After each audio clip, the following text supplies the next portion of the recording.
Good. So we are beginning with question 1C, which says that in the month of July 2022, Jogu made 100 units, while Mabiri made 105 units, for which the time allowed of 60 started minutes and 50 started minutes per unit respectively was credited.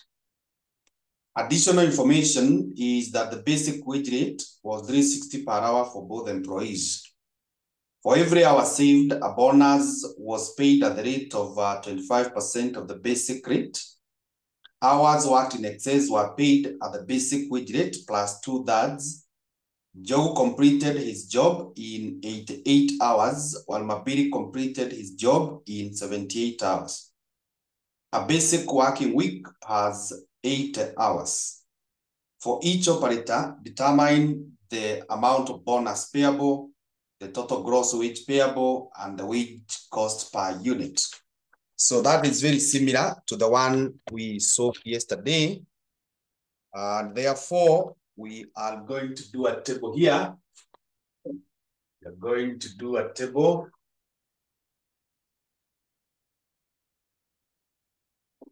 We are going to do a table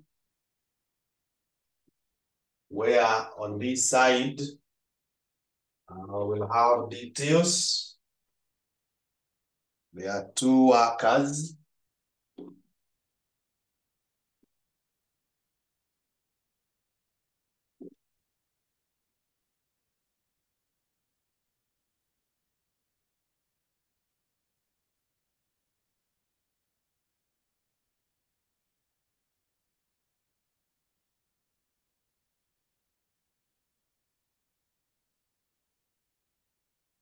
So we will have this guy or other details here. Then the first worker is called Jogu.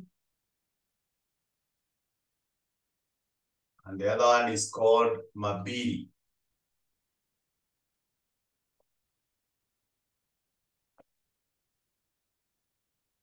So the first thing we can do is time in hours. Time in hours. We can have a section for the time in hours. So with this, first of all, we get what we called allowed. What has been allowed. Jogu, we are told he had been given 60 minutes. So it is 60 minutes times the number of units he made, 100. Now this one, you divide by 60 to convert them to hours. And straight away, this becomes 100.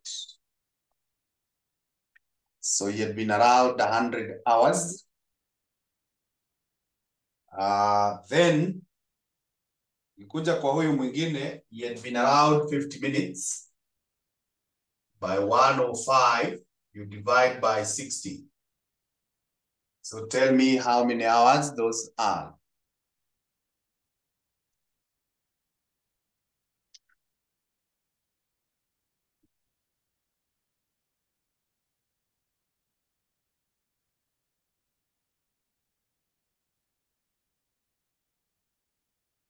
$87.5. Good.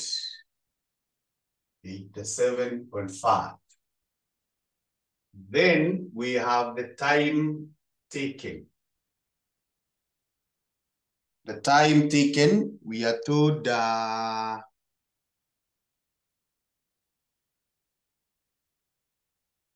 Joe, according to information 4, Joe completed his job in 88 hours and this other one in 78 hours. So huyu alichukua 88 na huyu akachukua 78. So we get the hours saved.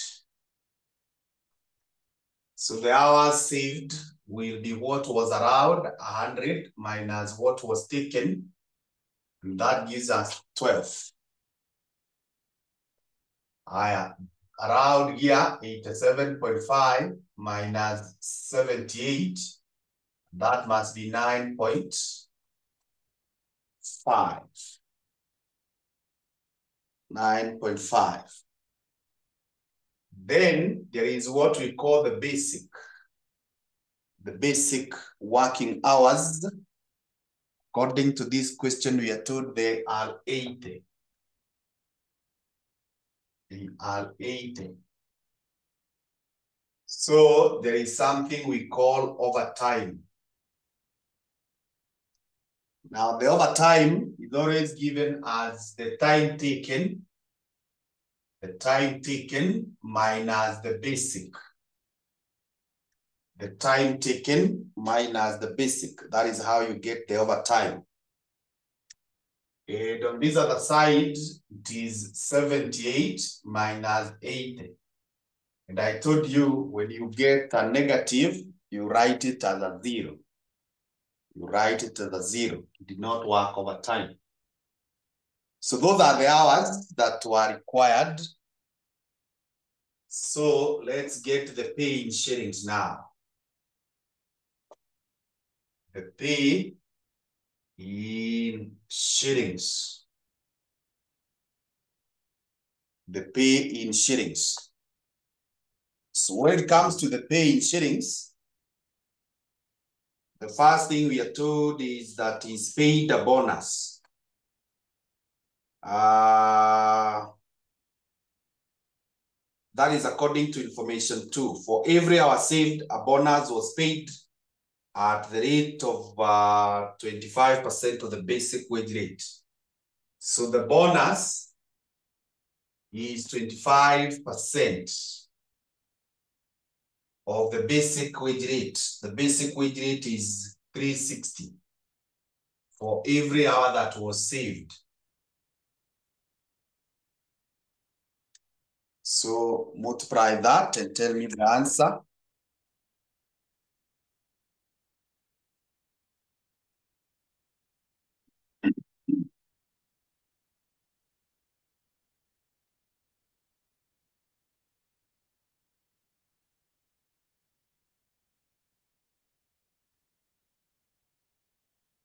$10.80. So we do the same here. 25% of 360 times the time saved, 9.5.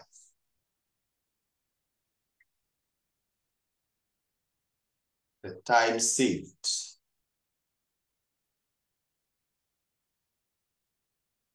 $8.55.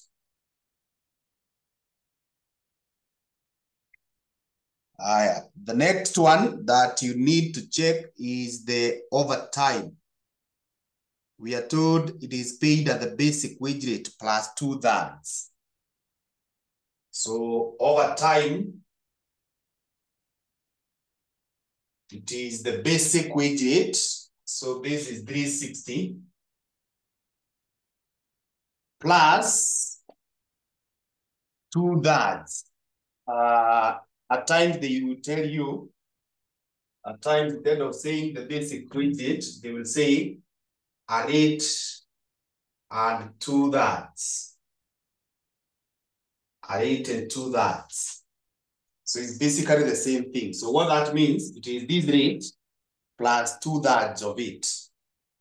So 2 out of 3 times 360.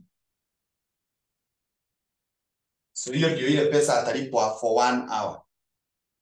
Then now you multiply by the number of hours that he worked overtime. He worked overtime 8 hours.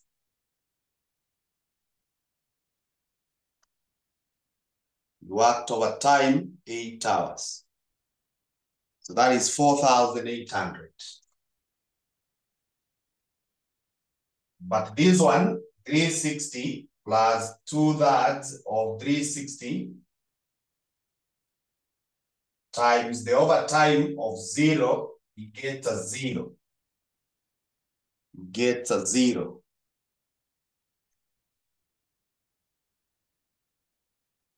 The next one that he will enjoy is called basic. Now, basic is given as the basic hours, that is 80, or rather you take the basic rate multiplied by 80.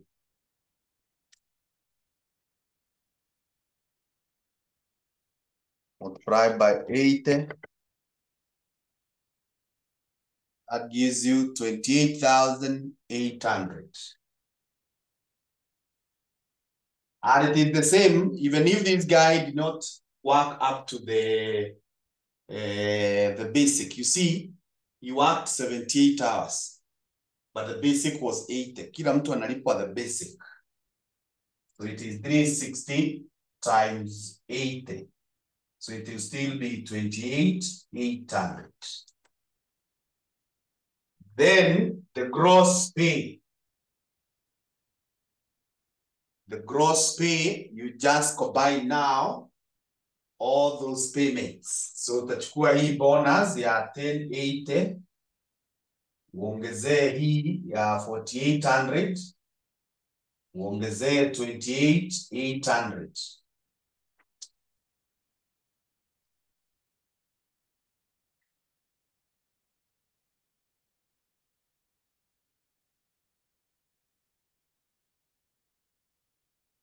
$34,680.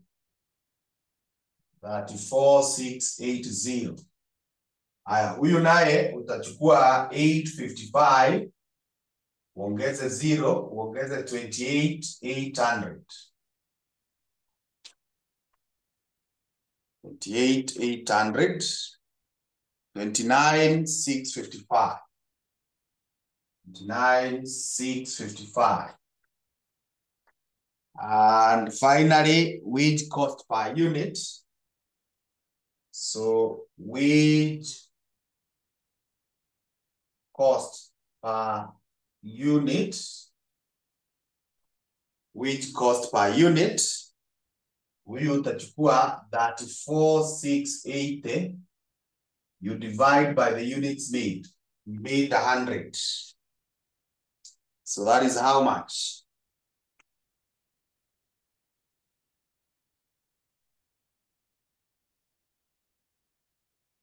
$346.8. 346.8. On this other side, it is 29,655. You divide by the number of units that were made, 105. 105.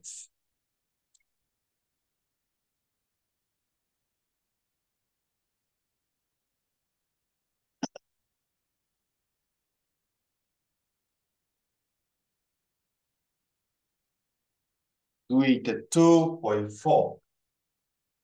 Do it at 2.4. So that is good enough for that.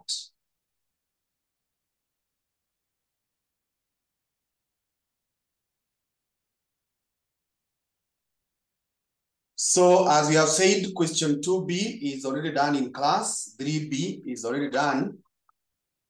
I had asked now about question 4B, whether it was done in class.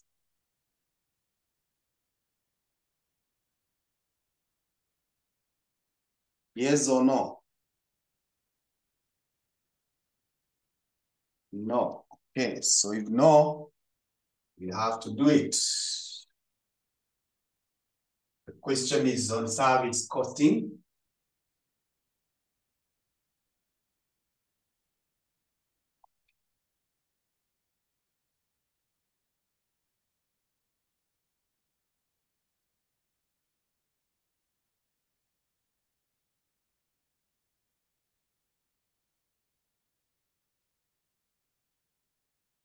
So the question says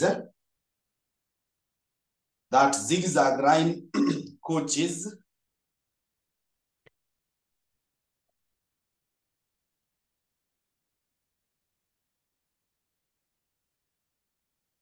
zigzag line coaches operates a fleet of executive coaches across the country. The following information is provided. Number of coaches. We have 30-seater and 50-seater. Number of drivers. Weekly wage per driver. Cost of each coach. Fuel consumption, kilometers per liter. Annual license per coach. Annual insurance per coach. Now, annual repairs and maintenance were budgeted at that, and are to be apportioned between the coaches in the ratio of their total mileage in kilometers covered. Administrative expenses are budgeted at 9.62 million annually and are to be apportioned to each coach in the ratio of driver wage costs. Each 30-seater coach is kept for 6 years, at which it will have a resale value of 2.4, while every 50-seater coach will be replaced after 7 years and have a resale value of 2.9. It is the policy of the company to depreciate the coaches on a straight-line basis. Depreciation expense is charged annually.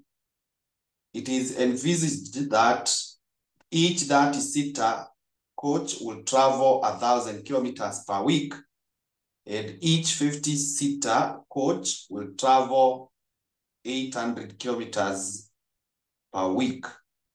The cost of fuel is budgeted at shillings 120 per liter.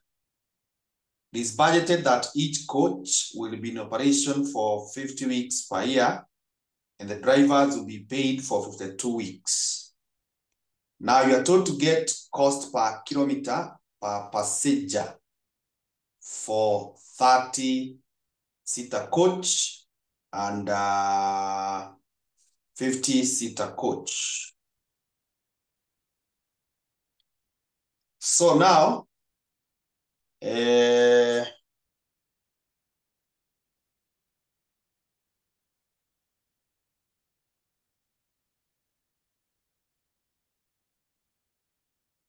one will require a lot of working, so you may not draw the table as usual, as we normally do.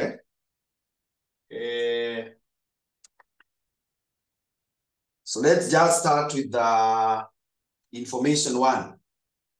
Information one, maybe the table will come in as the last if need be. But first of all, we need to do the workings here in a way that will not be squeezed. So according to information one, we are told annual repairs and maintenance were budgeted at 6.5 and are to be apportioned between the coaches in the ratio of total mileage in kilometers covered. So the first thing is total mileage. Total mileage. Now the total mileage in the 30-seater,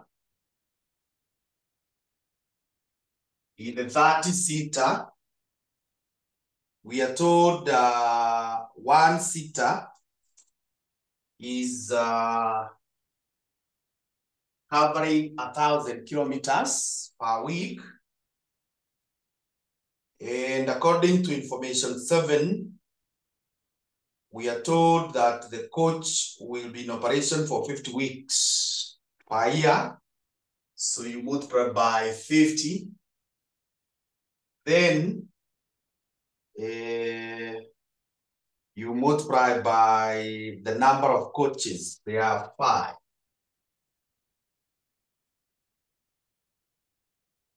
There are 5. So give me that mileage.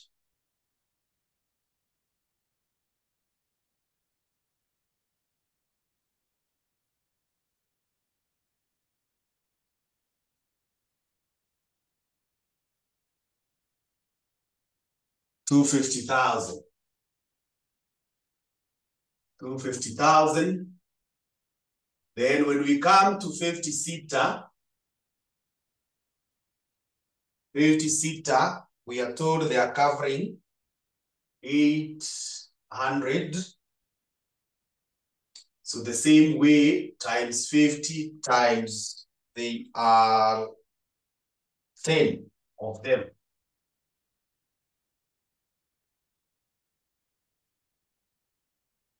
There are 10 of them.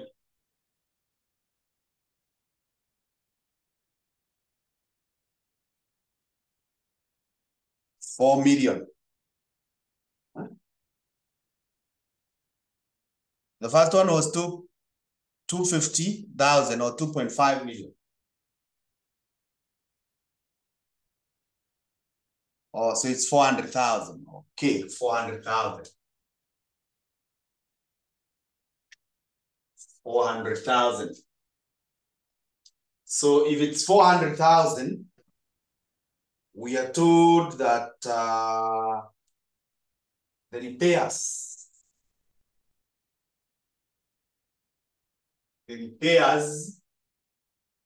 cost. The repairs cost is going to be apportioned on the basis of the total mileage. So for the 30-seater, it is going to take what? The total cost is 6,500,000. You divide by the total mileage. The total mileage is 650. So that you get the multiplying factor. And then you multiply that by the mileage here.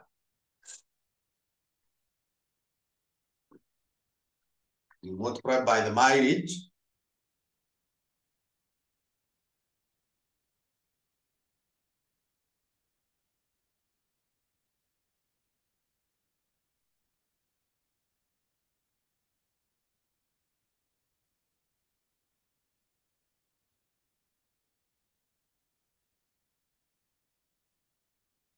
$2.5 million. Then for the 50-seater, it is 6.5.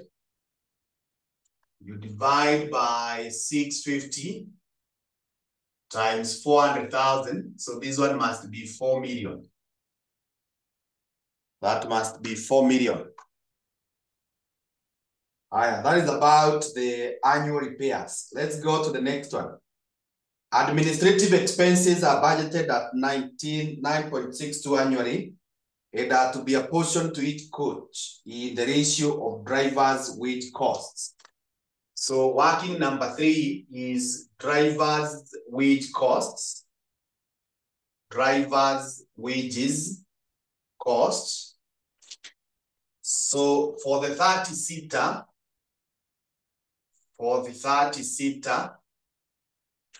we should get 1 driver per week analipwa 12,000. 1 driver analipwa 12,000. And obviously we have 5 drivers. We have 5 drivers because we have 5 vehicles. And then tumeambiwa that the drivers will be paid according to information 7. The drivers are paid for 52 weeks. The drivers will be paid for 52 weeks.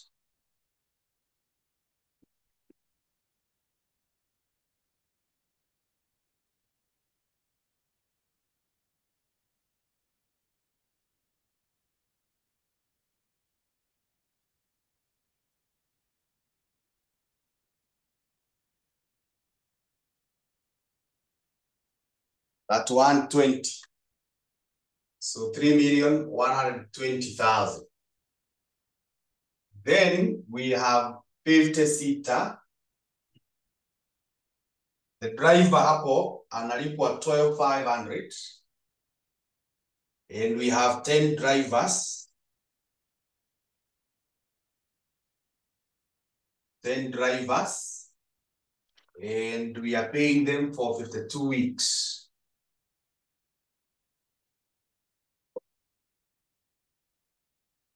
Paying them for 52 weeks.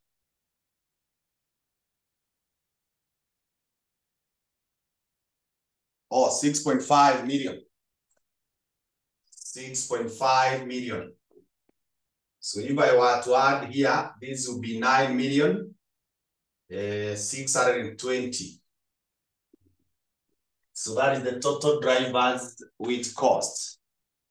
Now this one is going to be used to apportion the administrative expenses. So working number 4 is administrative expenses. Administrative expenses. So the one that will go to 30-seater, the total cost of the administrative expense we are told is 9620. It is 9,620,000. So this one you divide by Natoshana exactly 9620 multiplied by that 120. So this becomes obvious that it is that 120 there. And then when we come to the 50-seater, it is the same case, 9620. You divide by 9620, multiply by that 120, not that one, but now 6,500,000. So this turns to be that one, rather be 6,500,000. Okay. If it turns that way, we go to number 3. Each 30-seater coach is kept for 6 years, at which it will have a resale value of that, while every 50-seater will be priced and have a resale value of that. According to information 4, we are told it is the policy of the company to depreciate the coaches on straight train basis. Depreciation is charged annually. So we are going to do a working there.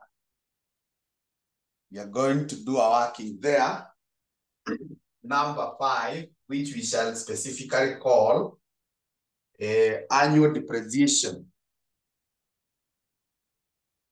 Annual, because we are told this per year, annual depreciation per coach. So this one will compute for 1. So when we start with the 30-seater, it is going to be the cost of one 30-seater is 6 million. So I'm going to say 6 million here minus the residual value. The residual value we are told by information 3 is 2,400,000. And then this vehicle will be there for 6 years. Is expected to run for 6 years. So tell me the answer there. 600,000. Then for the 50-seater, we argue the same way, that the cost is 9,200,000 and is expected to have a residual value of 2.9. And the number of years are 7.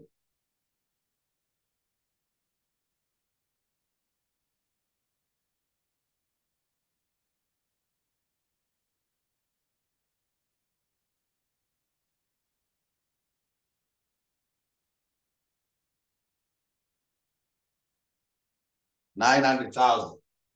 Yeah, the guy who said this paper was a good examiner. You can see he's not giving decimals. That's the way the exam should be, so that all of us get the same answer. Okay. The next one is, according to information 5, it is envisaged that each 30 will travel Okay. Those kilometers. The cost of fuel is budgeted at 130 per liter. Okay. So let's see. This fuel, we already told up there the fuel consumption in kilometers per liter. So we can also get that working. Yeah, we can get that working. Number 6, annual fuel costs. Annual fuel costs. Annual fuel costs per coach. Annual fuel cost per coach. So if we start with the 30-seater, we are told 1 liter is going for 120. And then we are told 1 liter will take this bus fuel consumption per liter is 12.5 kilometers. So what we shall do is we multiply by the number of kilometers. We are told we are doing 1,000 kilometers per week, and we are doing 50 weeks. Now this one, of the whole of it, you can either divide these two by 12.5, or you divide the whole of it. Either way, the answer will be the same.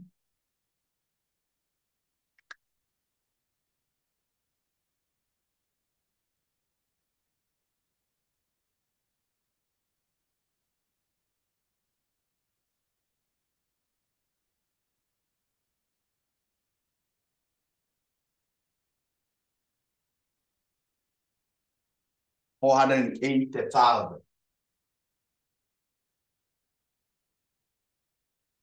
480,000. Yeah, let's do the 50-seater. The 50-seater. A liter is going for 120. And this bus is doing 800 kilometers per week for 50 weeks. And this bus inasukumwa na 1 liter 8 kilometers. So you divide by 8.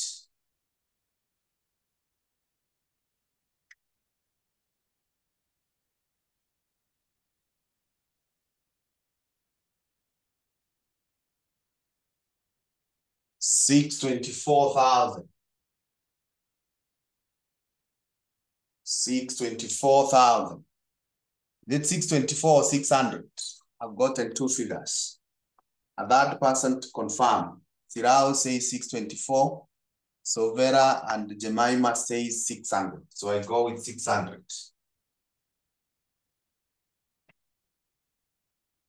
600. Okay, so if it's 600, it is budgeted that, so hiyo tumemaliza. The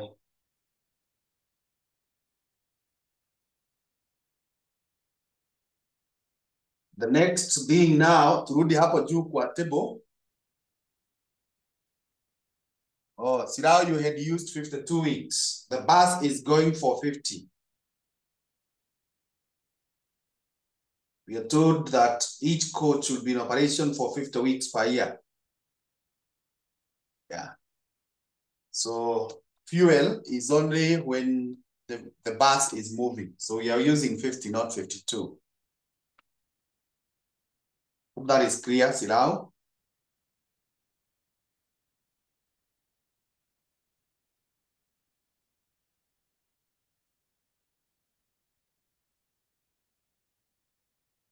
Okay, so with that now, tukiangalia hapo juu kwa table, number of coaches, we have dealt with that. Number of drivers, we have dealt with that. Weekly wage cost per driver, we have dealt with that. Cost of each bus, we have dealt with that. Fuel consumption, we have. Annual license, That one does not require working.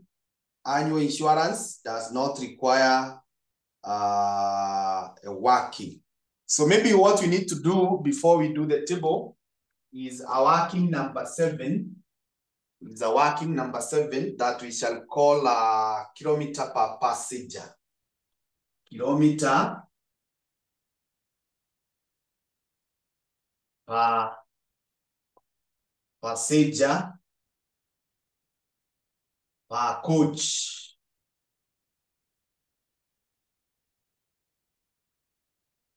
For the year. I should have started with the word annual, but now that I've forgotten, let me put it here. For the year. The kilometer per passenger per coach for the year. So if I start with a 30-seater, what you do, you take the kilometers, the vehicle is flying. So it's doing 1,000 kilometers for 1 week, and it's doing so for 50 weeks. Alafu, you multiply by the number of passengers inabeba. So hii inabeba watu 30. So that is what will be the passenger per kilometer, or the kilometers per passenger. Kilometer per passenger. So give me that.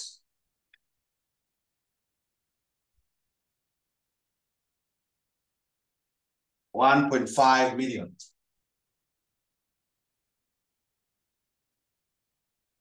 Then when we come to 50-seater,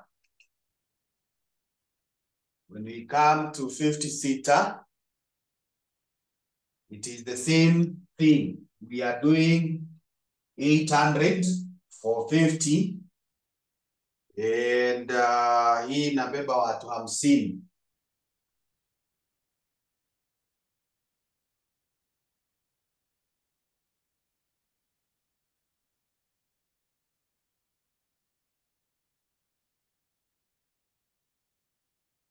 So that is 2 million.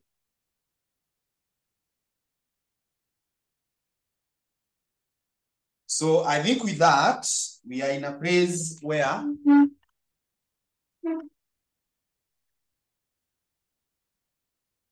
we can do a table.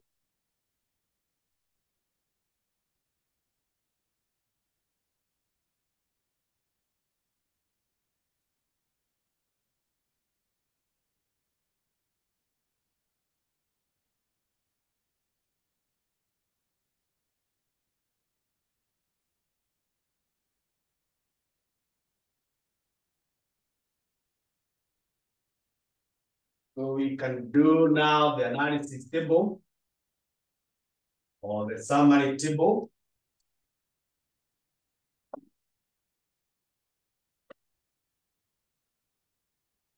The summary table or the analysis table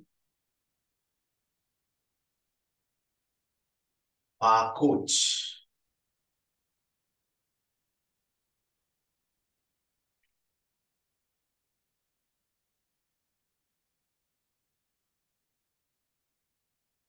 These are the costs that are given per coach. Yes, they are given per coach per year.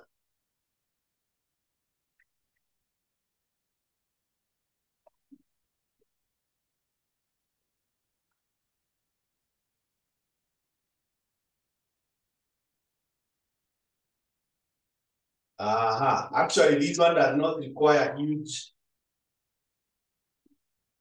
wide columns because already most of the things we have worked out.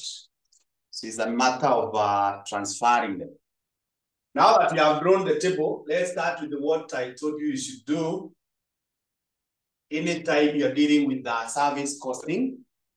I told you should always start with the fixed costs. With the fixed costs.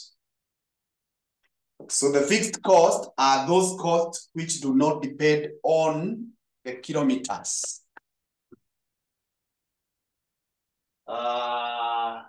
Like now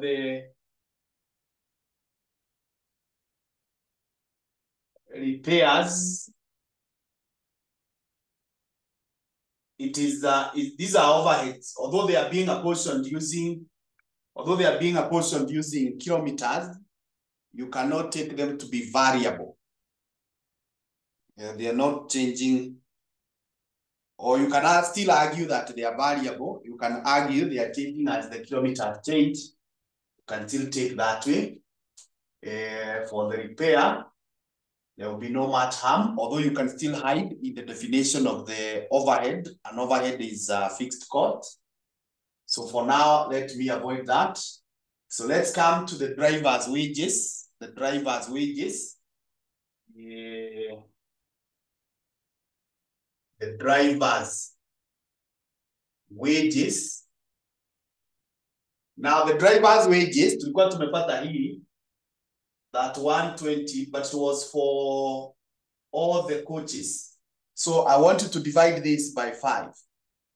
So divide that 120 by 5.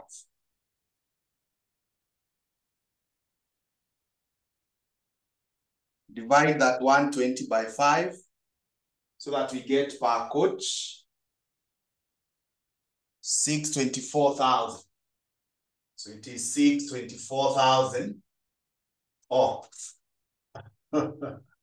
Sijasema hiyo ni sasa hapa, this one is nimesahau kuweka hapa, ningeweka details.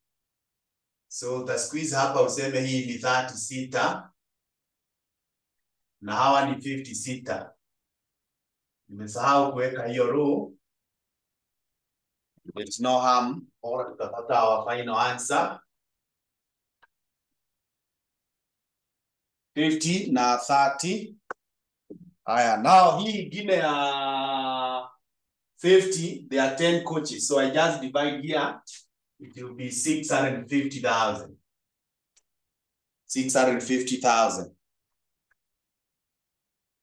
Haya, tukitoka hapo tukuje kwa administration. Administration is not depending on kilometers. So administration. So for the administration,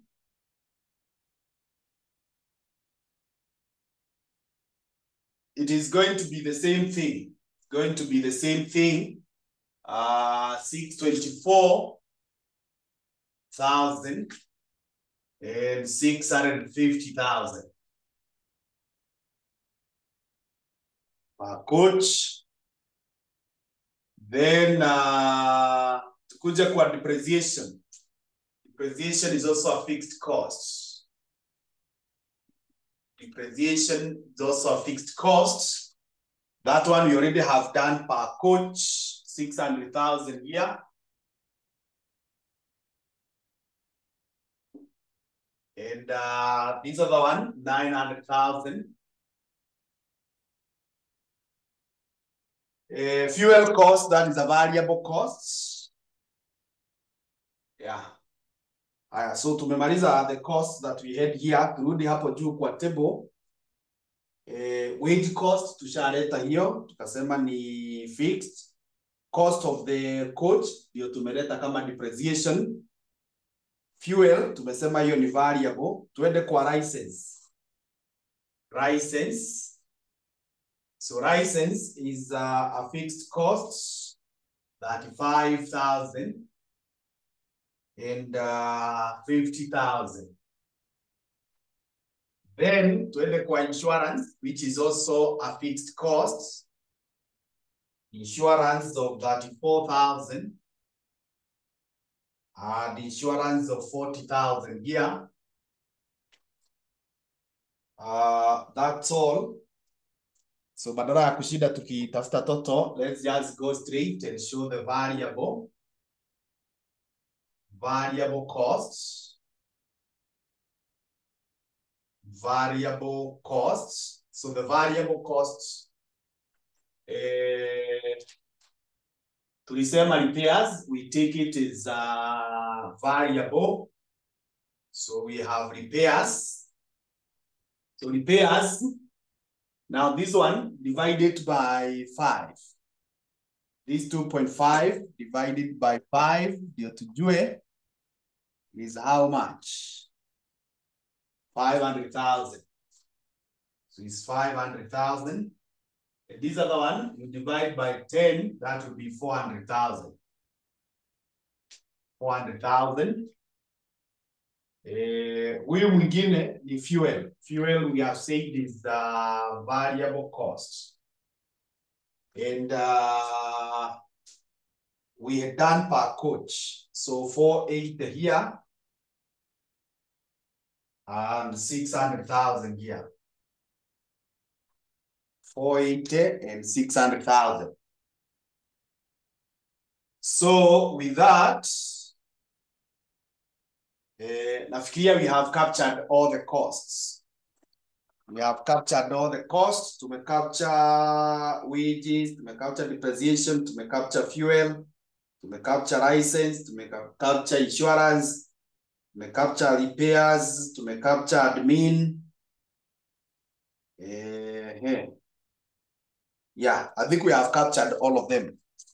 It's always good to confirm so that you don't leave out anything. And you end up paying not because you did not know, but because you did not capture everything. So the total costs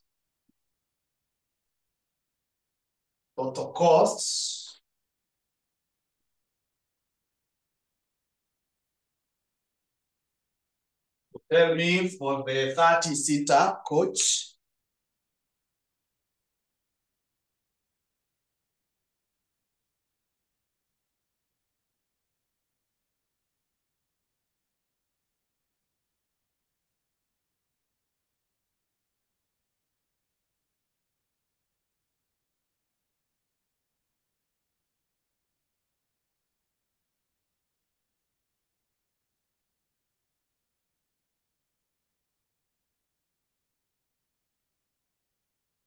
Ngojea sasa tutoa hii.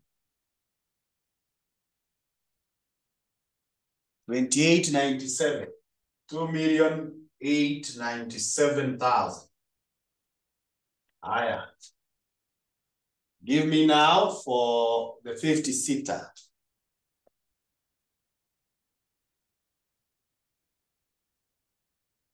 For the 50-seater.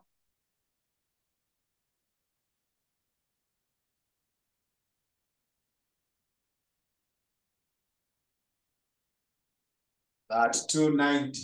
3,290,000. So kilometers per passenger. Kilometers per passenger.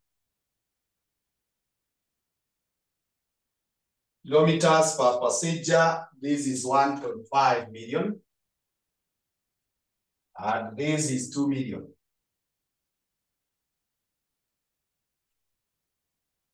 So in that case, we have cost per kilometer per passenger. Cost per kilometer per passenger. Cost per kilometer per passenger. So just divide it. This will be 2897. You divide by 1,500.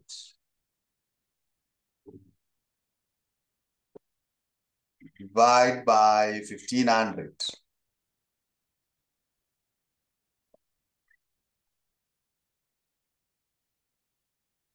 So that we will come to the end of our team. 1.9. Haya, then hii itakuwa that 290. You divide by 2,000.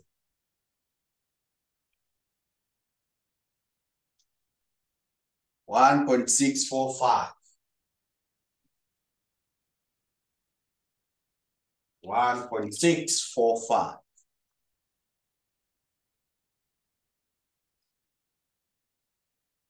1.645. So that is the costs.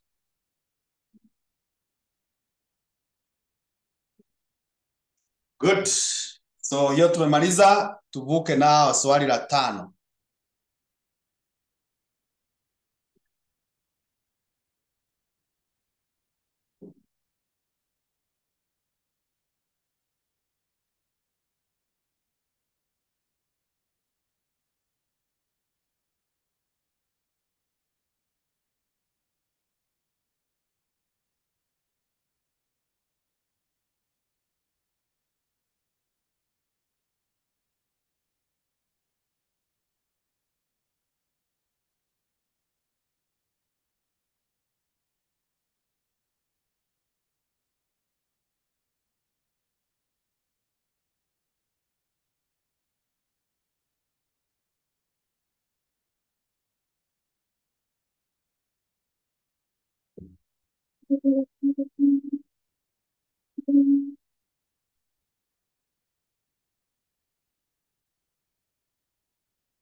So question number 5 is on variances. You can see almost every paper has a question on variances.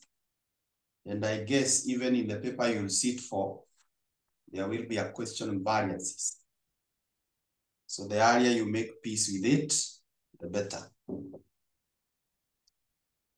Part 5, question 5B, inasema the following information relates to actual output, costs, and variances for the month of May 2022 for a single product branded tea manufactured by KK. We are given the actual production, the actual cost in card, direct materials, direct labor, variances, material price, usage, rate, efficiency, overhead. Ni kama yenye tu tulikuwa nayo jana hii. There was no opening or closing work in progress during the period. Variable production overhead varies with labor hours worked. The company operates the standard marginal costing. So we are told to get the standard cost card for product T. So we can begin with the standard cost card so that it will guide us to know what is it that we are required to have. What is it that we are required to have? So in preparing the standard cost card, they want for product T, this per unit of T, per unit of product T, per unit of product T. So going by this information, you can see there will be direct materials. There will be direct materials. We need a working for direct materials. Ukiangalia, let me refer you to what we did yesterday. Unaona hii ilikuwa ya question 4. Hii. That's the way tutaipanga. That's the standard cost card. Tutakuwa na direct materials, tuweke how many meters per cost, direct labor, hivyo. That's what is being asked. So there will be direct labor. There will be direct labor. Then you can see there is variable overheads. There will be variable overheads.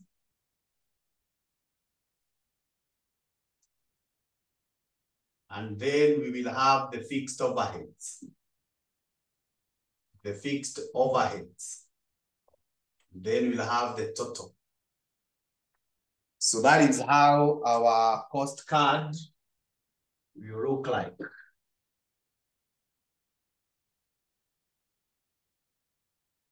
So hii space tunaweza iacha, ndio tutajua what to put there. So with that, let's now do the workings. Let's come and do the workings.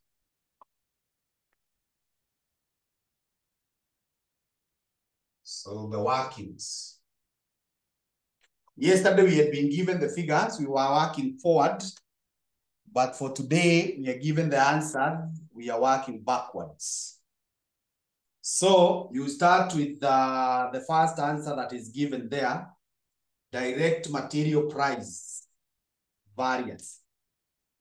So tulisema material price variance is always given as the standard price, you minus the actual price, you multiply by the actual quantity. That's the formula that we gave. Now, the answer that we have been given here, we are told that it is favorable. Now, when you are told that it is favorable, you need to know, according to your formula, whether that answer will be mathematically positive or negative. You need to know that. So can you tell me if it is favorable, will it be mathematically positive or negative? Let me see if this is our formula and you are told it's favorable.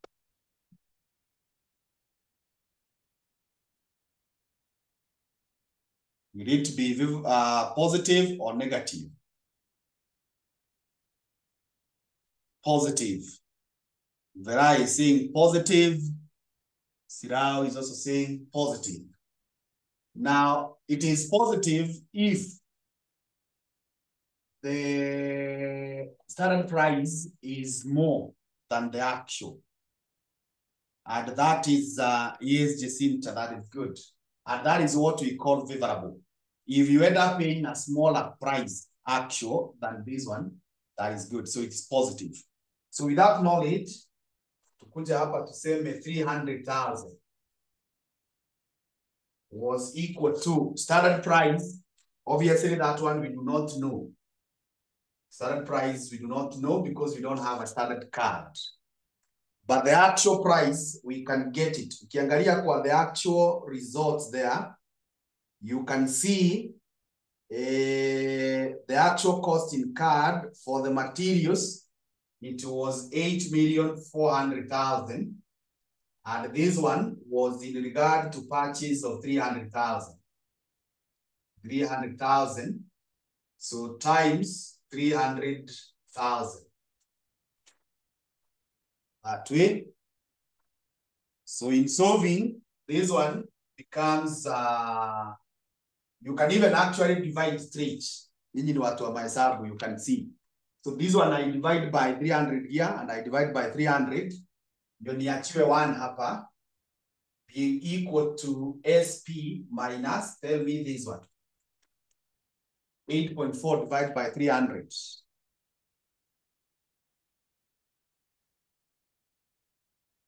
It is 28.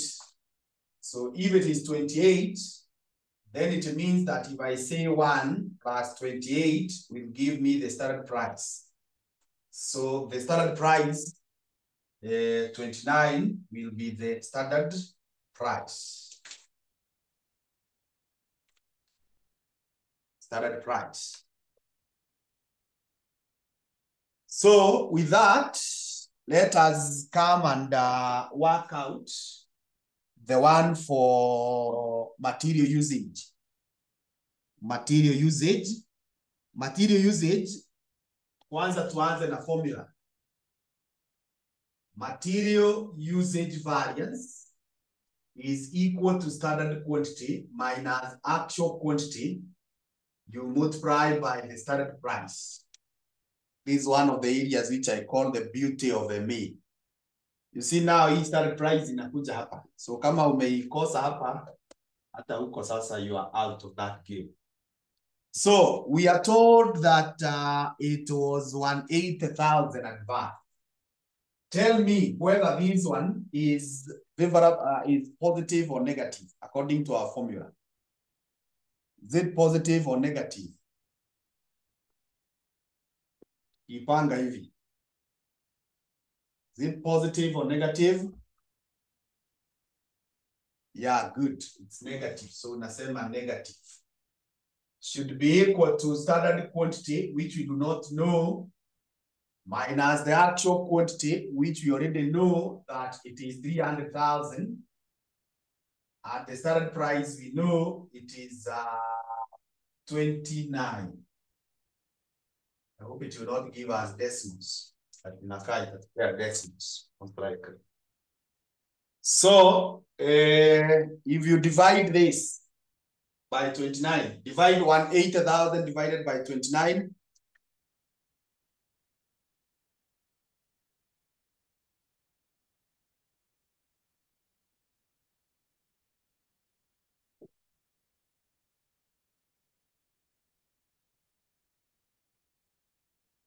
$6206.9. 6206.9 negative should be equal to standard quantity minus 300,000. So if I say negative 6206.9 plus 300,000 should be equal to standard quantity. I'm going to get the answer as 2 what?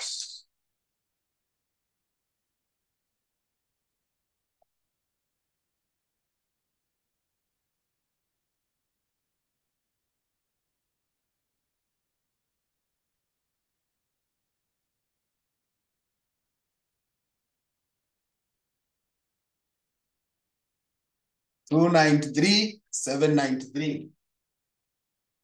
293,793.1 is standard quantity.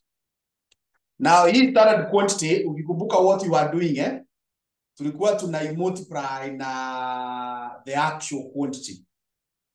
Tulikuwa multiply, tulikuwa tunachukua that value, multiply na the actual quantity. Ndio tunapata the standard quantity. So you have to get per unit. So per unit, it is going to be this one, 293,793.1. You divide by the number of units that were produced, the actual production. After mahali kuna actual production, it is 36,000. 36,000. 36,000.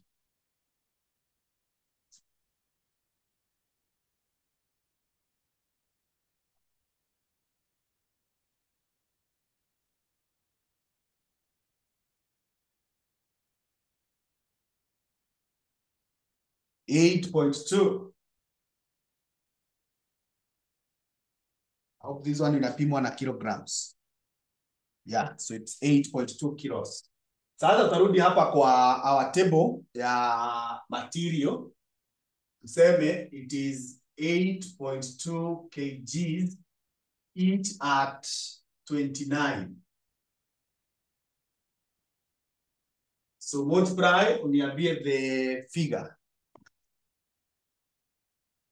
Let me expand hii kidogo. Sijipate nikiwa so squeezed.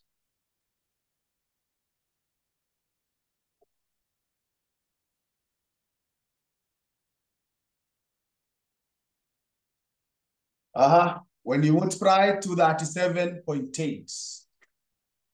So 237.8. That is how you get the material. Let us now proceed on to look for labor. So I'm going to rub here so that I don't keep on moving the camera.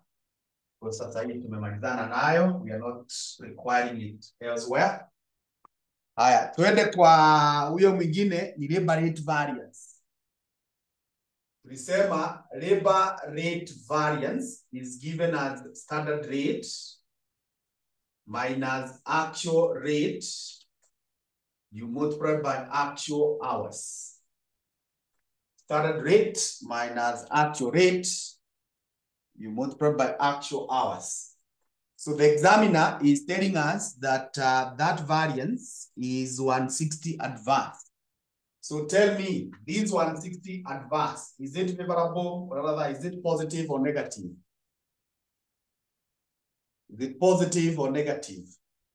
Yeah, good, it's negative. Should be equal to the standard rate, which you do not know, minus the actual rate. Yes, I can see that. Leader. Tunatafuta the actual rate. Sasa unaenda hapo juu kwa the actual results. Unapata labor cost ilikuwa 5,440,000. 5,440,000. Na hii ililipwa because of 64,000 hours. 64,000 hours. So here we multiply by 64. So start by telling me this 160,000 you divide by 64. Takuja ngapi? 160,000 divided by 2.5. And remember it's negative.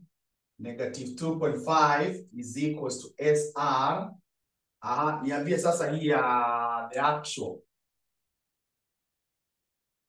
This 5,440 divided by 64 is 85.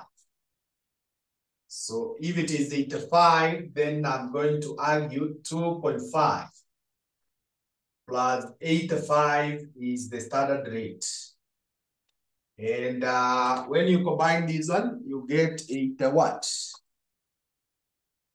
82.5 is the standard rate.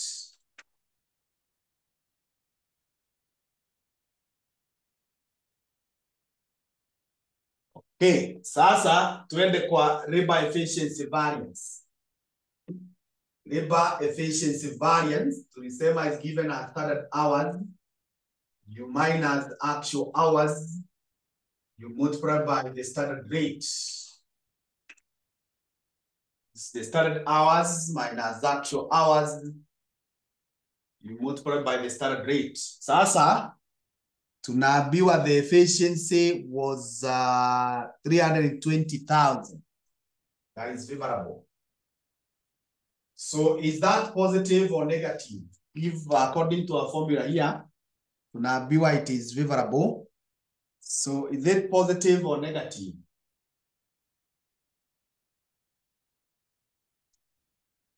The labor efficiency, we are told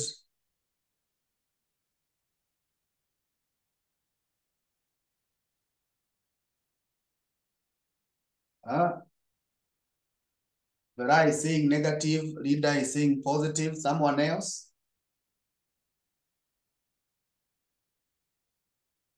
Kulingana na venye tumepanga our formula here. Either can work ukipidua formula, but that's why I'm saying kulingana na venye tumepanga our formula, ukiambiwa ni favorable. Now this one is positive. It's positive because it shows if it is favorable ni kumaanisha we used fewer hours. Vitumia masaa chache compared with what we should have gotten. So it's positive. But I hope you have gotten that. It's positive because we used fewer hours. That's why it came out favorable. So if that is agreed, then I will come here and say standard hours minus the actual hours. The actual hours, you already know they are 64,000. Standard rate, we know it is 82.5. Sasa, divide this 320,000 by the 2.5.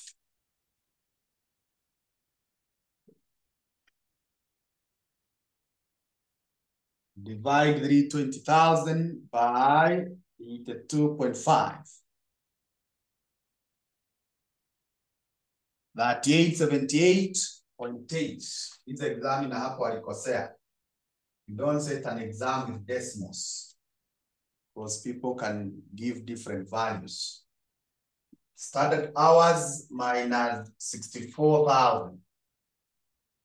So this will be 3878.8 plus 64,000 is standard hours. So this one is 67. 878.8 is standard hours. And going by what I had explained earlier, that these standards, we get them by multiplying the per unit by the number of the actual number of units. So you will need to come here and tell us per unit, it will be 67,878.8. You divide it by the number of units that were produced, which we are told it is 36,000.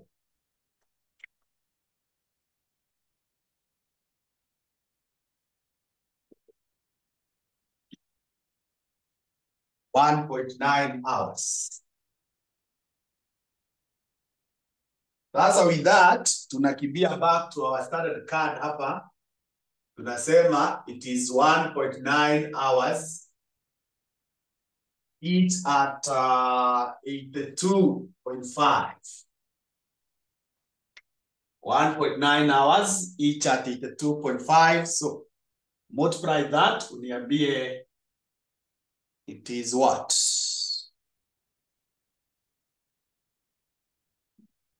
156.75. 156.75. Haya, tuende kwa overheads now.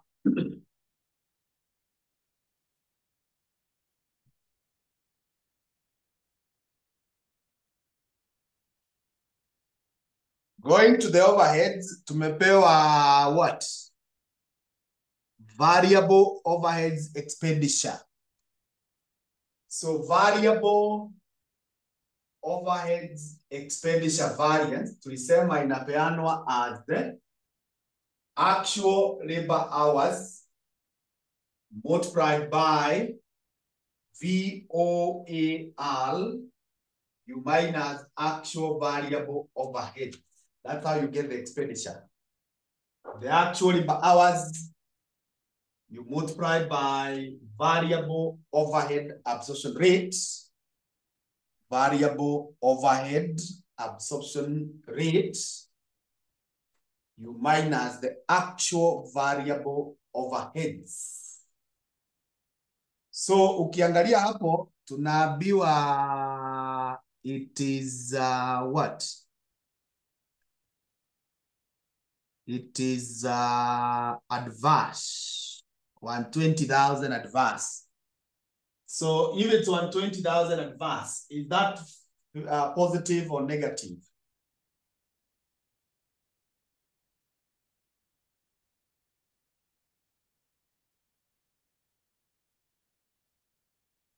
Kama unaambiwa ni adverse.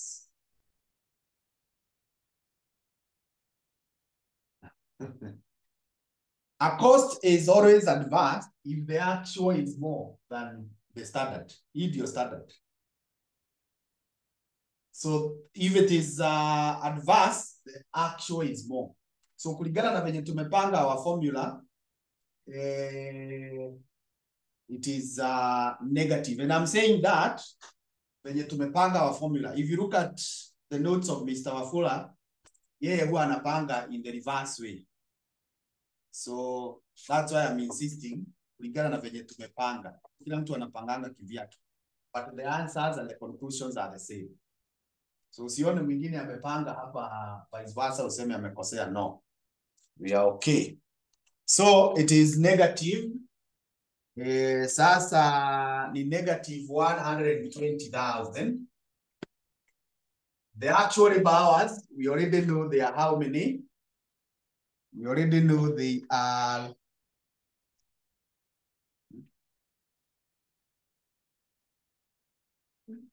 okay.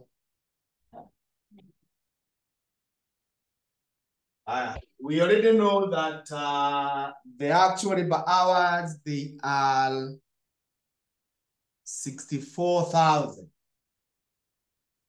64,000 times VOAR minus the actual variable overhead. Ukiangalia hapo juu, the typo was not very good, but we can see variable production overhead is 1,520,000. So this one must then turn to be 120,000 plus 1,520. Now the whole of this you divide by 64,000. That gives you VOAR.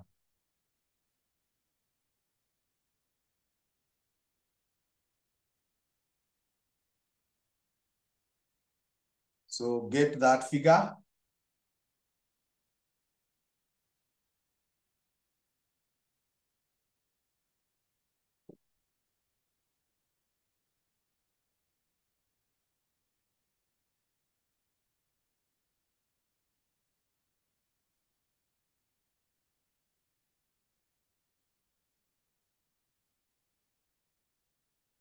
Hmm? 21,875.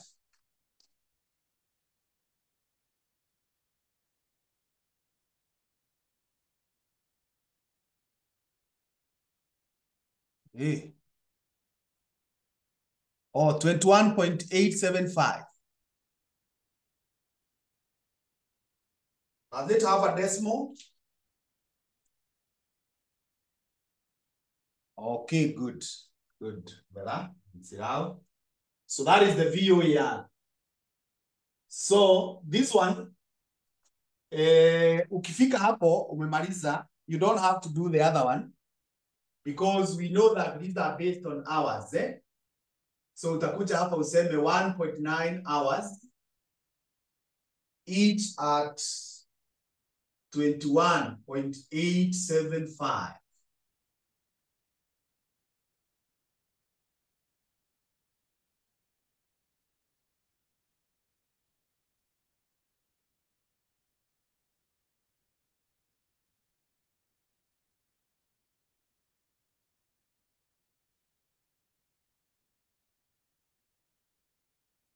But 1.5625. But 1.5625. I'm saying, ukifika hapa umetosha, because these hours that are in labor, they are also in overheads. But if you want to confirm, you can rework this one for the variable overheads efficiency. So the variable overheads efficiency variance is given as standard hours minus actual hours. You multiply by VOAR. The variable overheads efficiency. So make sure you are able to differentiate this E here. This is for the efficiency. This is for the expenditure. One is for the expenditure. The other one is for the efficiency. Get a way of differentiating them. So ukiambiwa it is favorable, that is positive. So unaweka 80,000. The standard hours we do not know, but the actual we do 64,000 at VOAR of 21,875. So divide these 80,000 by this 21.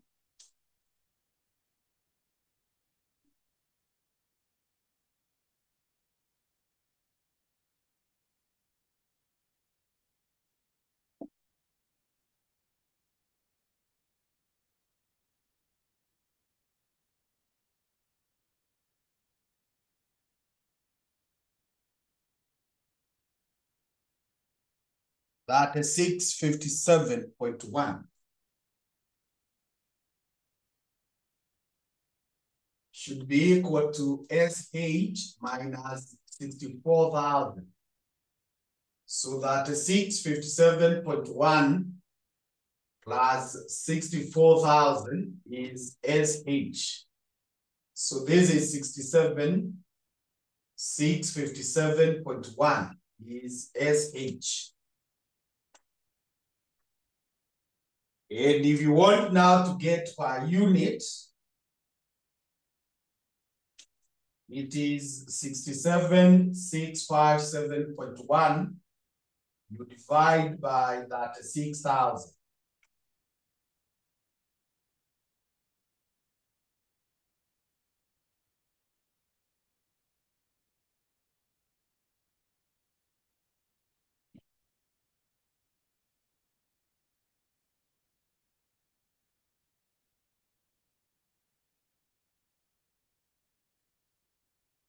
Yeah, you can see 1.9.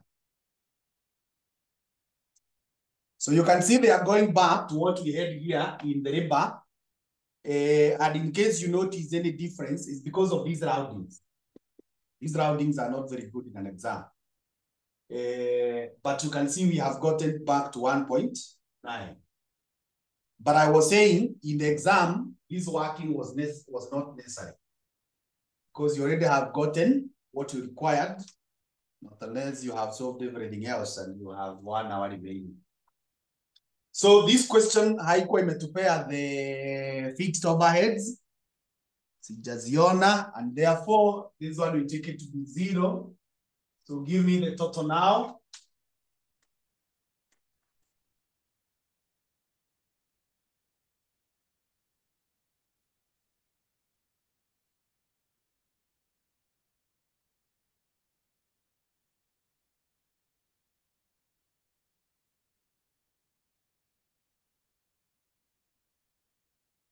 $436.1125.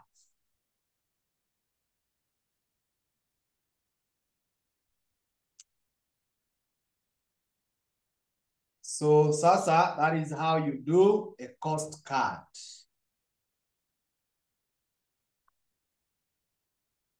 So as I said, variances are very, very important as far as the exam is concerned. The only thing we have not revised needed to eat the reconciliation. That one, most likely we may not come across it. But as I told you, just cram that format. The format I gave you for reconciliation, it always remain. So ni figures tu utakuwa unabadilisha. Because these formulas ndio tumekuwa tukirevise na ndio ziko hapo. So the only thing that you require to be comfortable with the reconciliation statement ni kukram your format. Venye zinaanza kwa budget profit or una adjust the variances. Venye tu nilikupangia. Hivyo mpaka pale chini kwa actual profit. When you look at that, you are sure that wakileta swali ya variances, utakuwa comfortable. And I'm saying from times immemorial, the examiner has always liked variances. It is in very few circumstances that he does not test. So I can see I still have time, so we can cruise over to April 2021.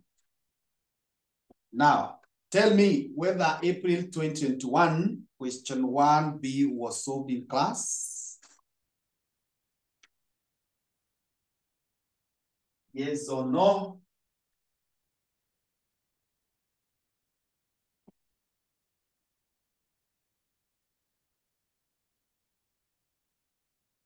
Actually, hiyo swali cha nione iko kwa topic gani?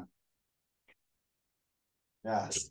This one was not solved because it's in job costing. And I'm the one who taught you this topic, so I don't remember solving. Or we solved. Someone can remind me. Yes or no? Okay. So April 2022, question 1B, inasema hivi.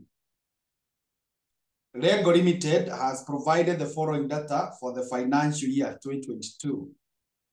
The budget output for the year, standard details per unit, direct materials, direct labor costs, boarding, finishing, budgeted costs and hours, fixed overhead, we have that.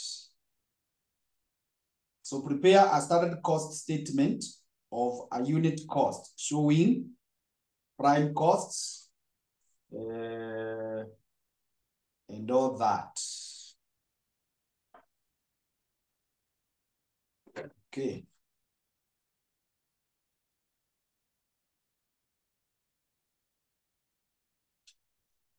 So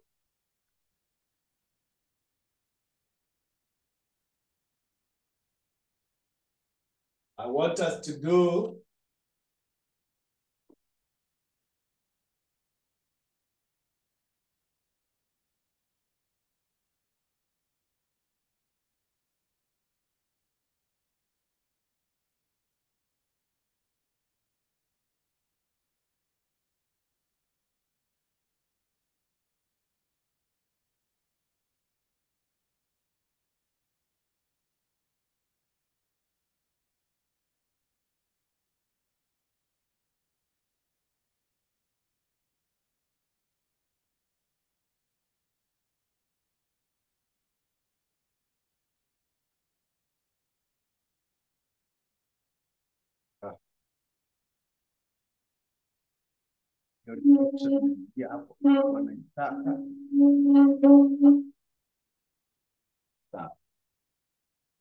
so we are going to do something called quotation. So we have details.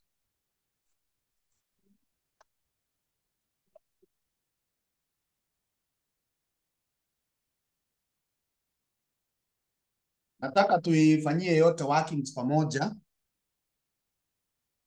Hii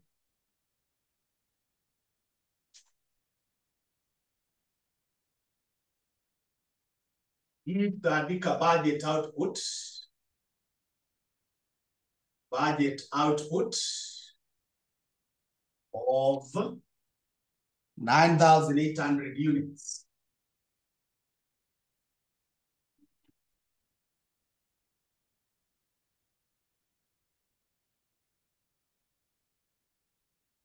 And then per unit. Per unit.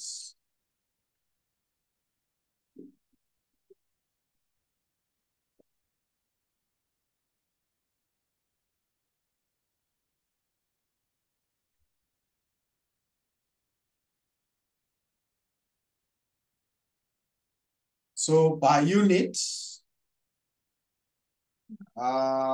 so let's finger it that way so that we have the workings there.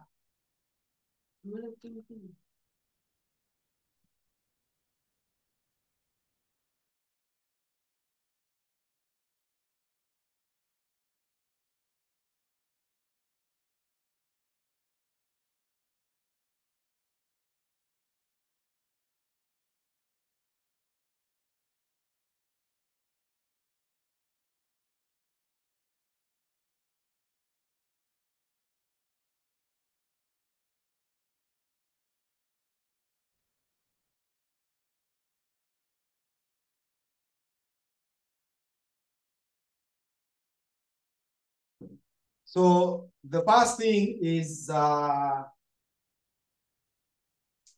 direct materials. Direct material. Now, direct material, we are told it is, for 1 unit, it is 40 times 530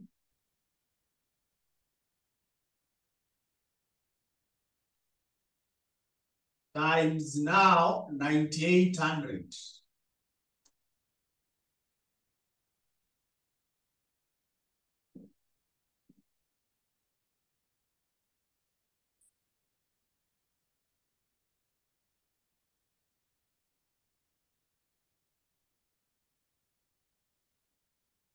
Give me the answer.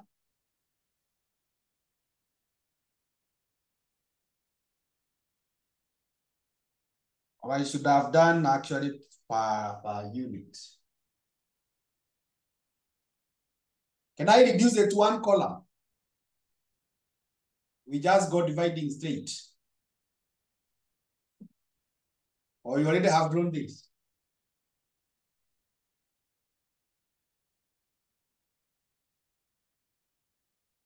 I reduce it to one column. Okay. So if I reduce it to one column, then I reduce it to one column so that we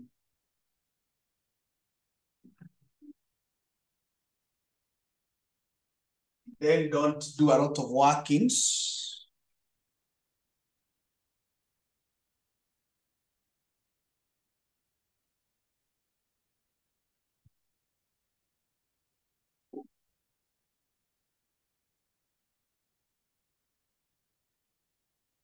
So per unit.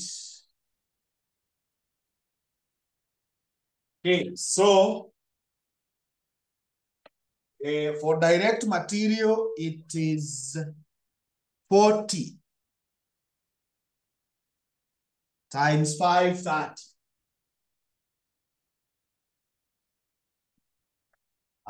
Now tell me the figure there.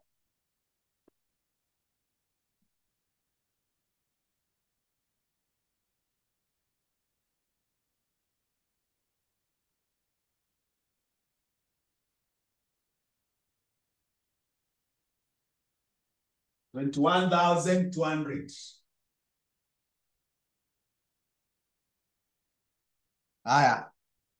Direct labor.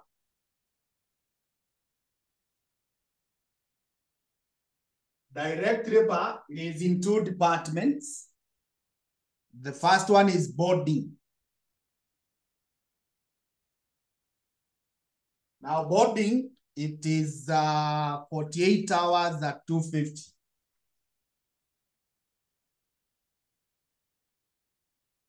So 48 times 250.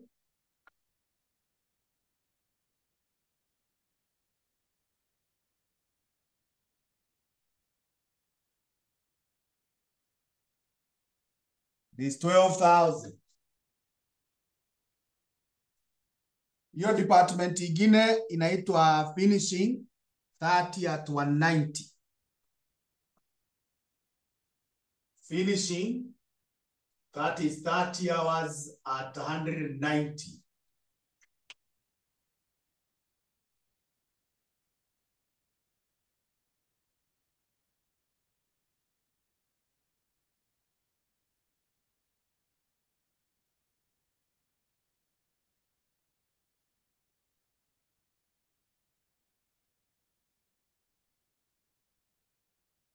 Okay, then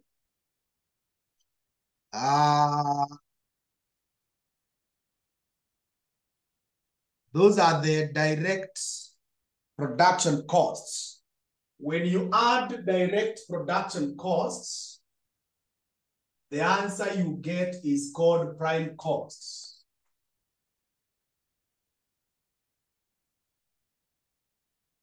Prime costs. So add those three.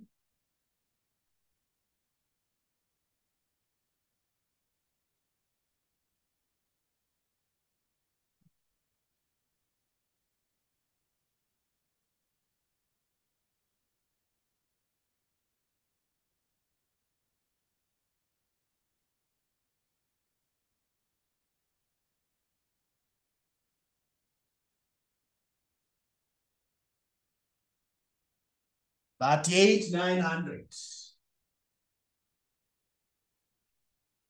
$38,900. Then from there, you bring variable overhead. Variable overheads.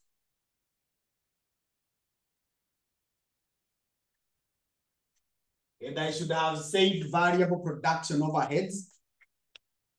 Variable production overheads. So in boarding,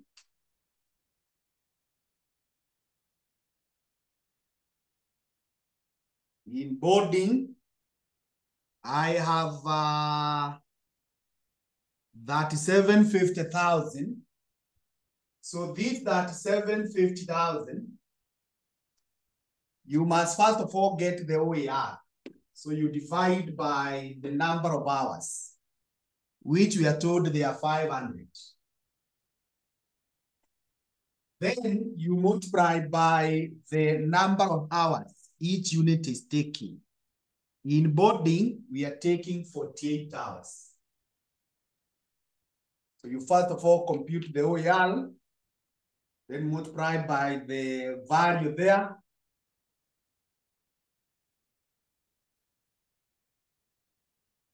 Tell me the answer.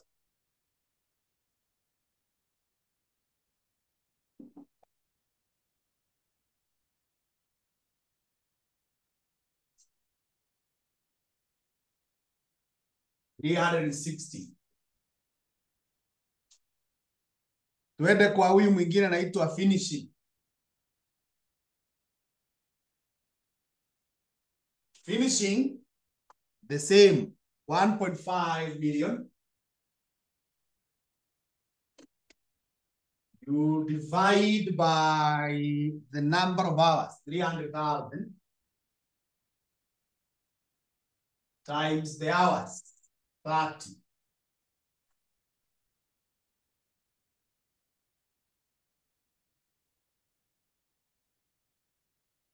$150. So when you add these ones, the answer you get is called variable production costs. Variable production costs. Variable production costs, ongeza hii na hii.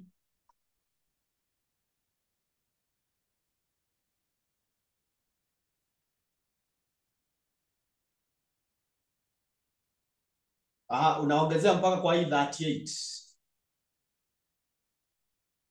So hiyo 510, ongeza kwa hii 38, tupate 39. 410. If you remember marginal costing and absorption costing, I told you you get the unit cost. And kwa marginal huwa tunachukua the variable production cost. Sasa ndio hii. Variable production cost per unit. Then kutoka hapo unaleta huyu anaitwa fixed overheads. Fixed overheads. Obviously production. For the fixed overheads, you bring the production, the production one. And what you are going to do, you take the 39,200,000, you absorb it. You absorb it using the hours, the total hours that are there.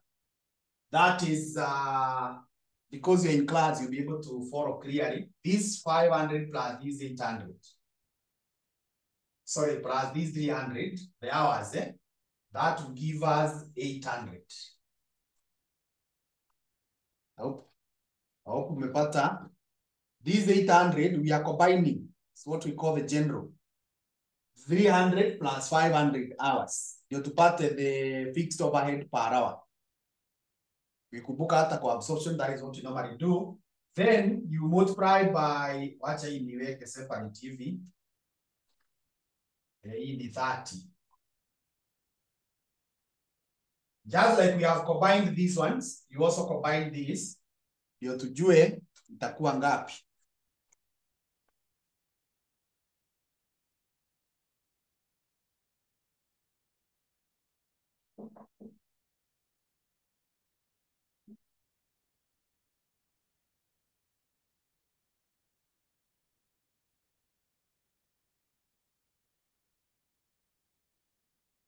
That 822.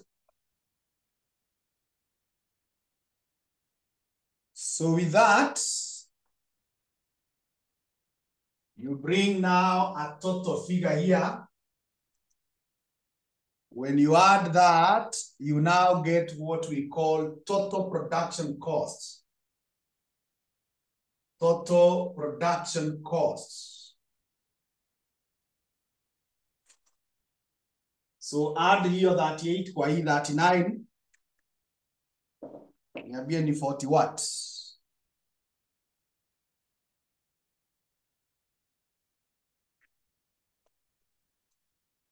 43,232.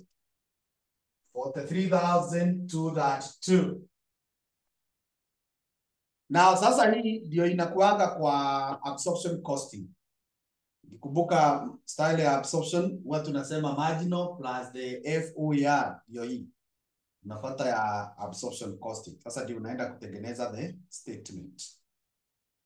Haya, kutoka hapo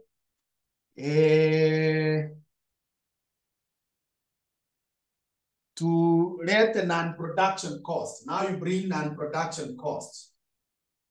Non-production costs. Now the non-production costs kwa variable hatuna, lakini kwa fixed tuko na fixed selling.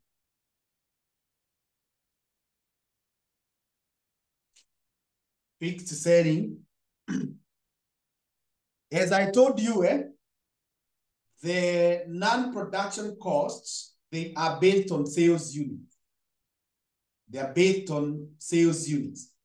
So, he 19.6, 19,600,000, it will be divided by the number of units, which were 9,800. Now that the examiner has not said how many units were sold, you take that the production was fully sold. So that is how we are going to get per unit. Tell me how much that is. 2,000. You do the same with administration. Fixed administration. Administration, even without saying it is fixed, we all know, or we should know that it is fixed. But selling can be variable. Selling can be variable because it could include the commissions. So you need to specify. So, uchukue hiyo 9,800,000. You divide by, at least hapa huyo examiner is set vizuri, not decimals. So this must be 1,000. This must be 1,000. So with that now, when you add these costs, the figure you get is now the one we call total costs. Total costs is the total cost. So add here. So obviously this one I can help you, that will be 46,232. It will be 46,232. So if it is 46,232, ukisimamia hapa, hii statement huwa inaitwa cost statement. Ukisimamia hapo inaitwa cost statement. But when you bring the profit and price, inaitwa quotation. So the profit tumepewa markup because we are told it is 15% on costs. 15%. So it is 15% of these costs of 46,232. Make sure you remind yourself about the relationship between markup and margin, which I give you in your notes. Niambie sasa 15% of this.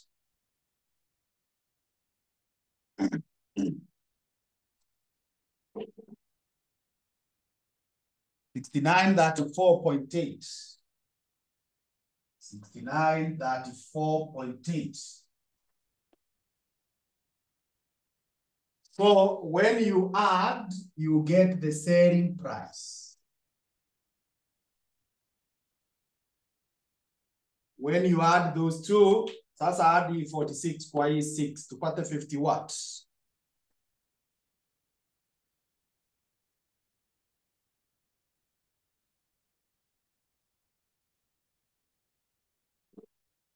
$53,166.8. $53,166.8.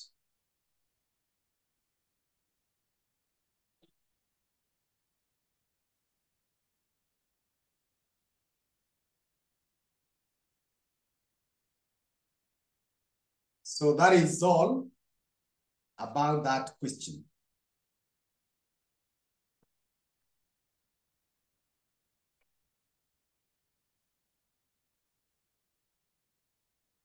Time is over. I only have 4 minutes that are remaining.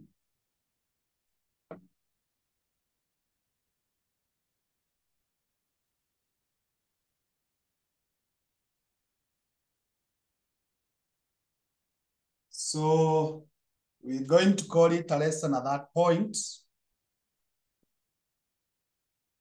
We have 2 more lessons next week. I don't know whether you need them or you need to read on your own, but me, I'm available. What do you think?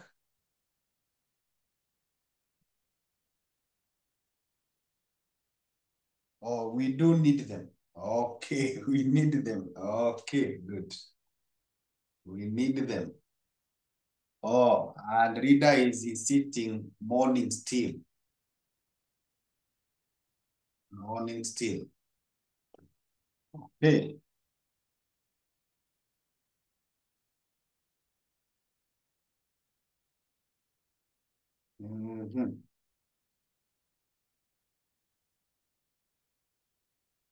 Don't know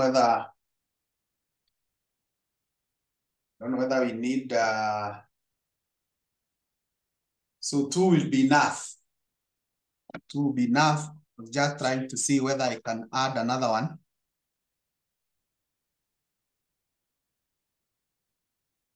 That is on can I add another one? We just do 2. So already now we are talking of the Friday one early morning, and the what? The inaitwa Saturday. So Vera is saying tomorrow. Najua mimi ni mzee wa kanisa. Tomorrow. Okay, let me see how I can arrange. I will confirm. Monday and Tuesday I have classes. So if it's not tomorrow, we will do Thursday, Friday. I would prefer tomorrow, Rita.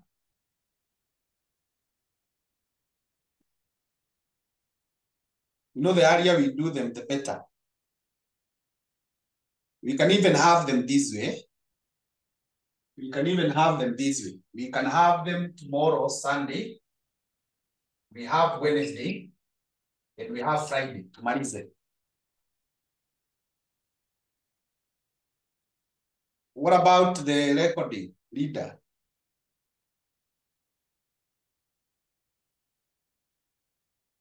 Even recording, you are not comfortable with it.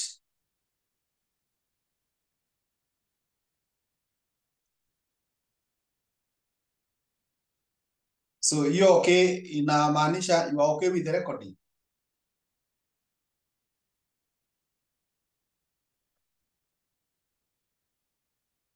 Okay. Yeah, tomorrow it must be that morning. We are doing them from 6 to 8. But unless you want to tell me I do them from 5, I'm still okay. 5 to 7. Can we change time?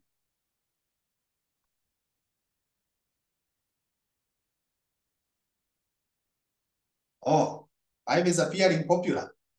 Okay, okay. Sawa, then that is fine. Actually, that even sorts my case. So tomorrow, 5 to 7. 5 to 7. Yeah, I can see 5 is becoming popular. Yeah. Sawa.